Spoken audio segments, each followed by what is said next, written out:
Internet of Things (IoT).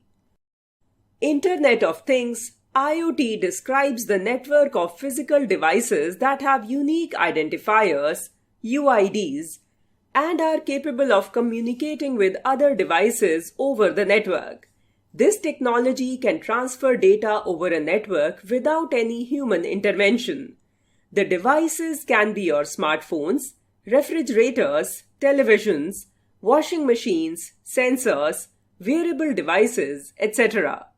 For example, a light bulb can be switched on using a smartphone app. To check on SIDS, Sudden Infant Death Syndrome, the MIMO monitor is a new kind of infant monitor that provides parents with real-time information about their baby's respiration, skin temperature, body position, and activity level on their smartphones.